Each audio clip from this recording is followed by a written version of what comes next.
trop de victimes tous les jours en Ukraine.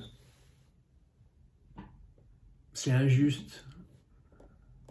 La guerre est injuste. La guerre est une stupidité au départ déjà.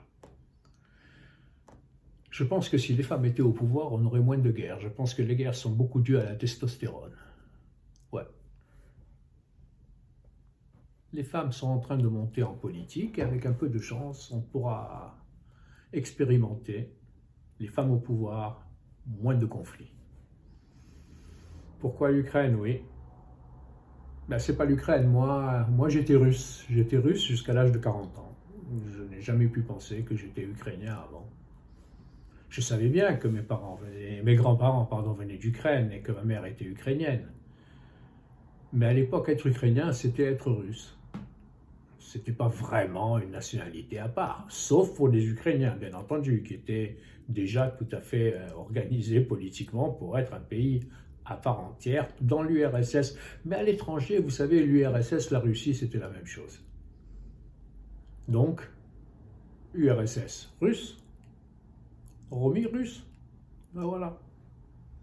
D'ailleurs, j'ai jamais su si ma mère parlait ukrainien ou parlait russe. Je sais qu'elle suivait les films en russe à la télévision sans problème et sans sous-titres. Et qu'elle corrigeait les sous-titres, parfois en disant « Ah, ça c'est pas comme ça, ça ». Donc elle connaissait bien la langue, elle ne me l'a jamais apprise. Il y a d'autres langues que j'ai apprises quand j'étais petit, que j'ai oubliées, et que ma mère connaissait, qu'elle ne m'a pas enseigné. C'est comme ça, moi je parle couramment l'espagnol, je l'ai très peu enseigné à mes enfants. Ils ont des notions, mais ils ne parlent pas vraiment l'espagnol. Revenons à l'Ukraine. Des populations civiles qui souffrent, pour moi, c'est insupportable. J'ai commencé quelques mois après le début à travailler. J'ai pas mal travaillé, ouais, je dois dire, j'ai pas mal travaillé. Et j'ai fini par me dire, voilà, cette guerre va durer 2 ans. Eh bien, je vais faire une œuvre dédiée à chaque jour calendaire de manière à montrer que j'y ai pensé tous les jours. Évidemment, je n'ai pas travaillé vraiment tous les jours. Parfois, j'en faisais 3 ou 4, et parfois, j'en faisais 0. C'est pas ce qui est important. Pour moi, ce qui est important, c'est le message que je veux faire passer.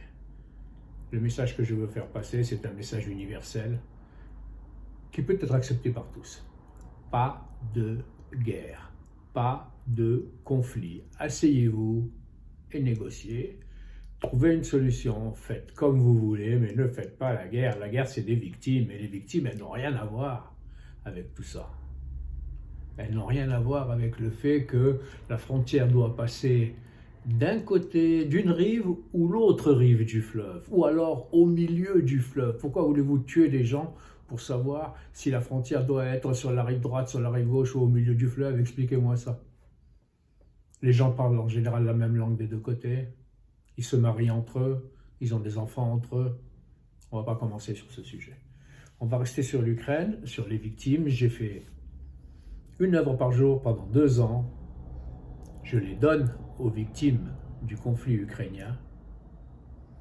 Je les donne avec un espoir, à part que le conflit s'arrête, bien entendu. Je le donne avec l'espoir, et cet espoir, c'est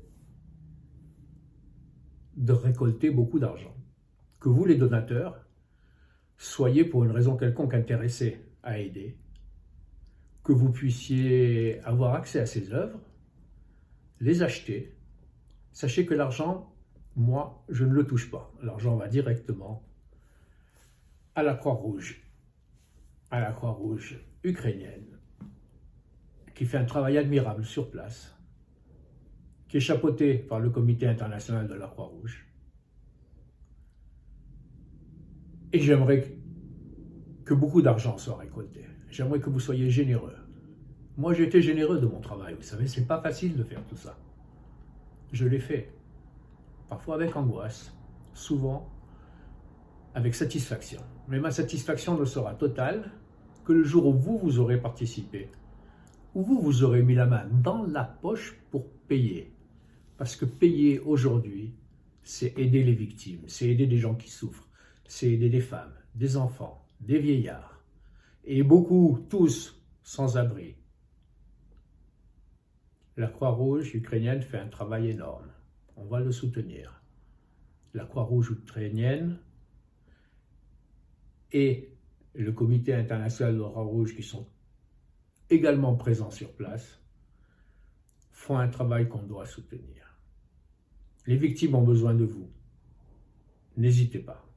Achetez. Payez. Elles ont besoin de vous.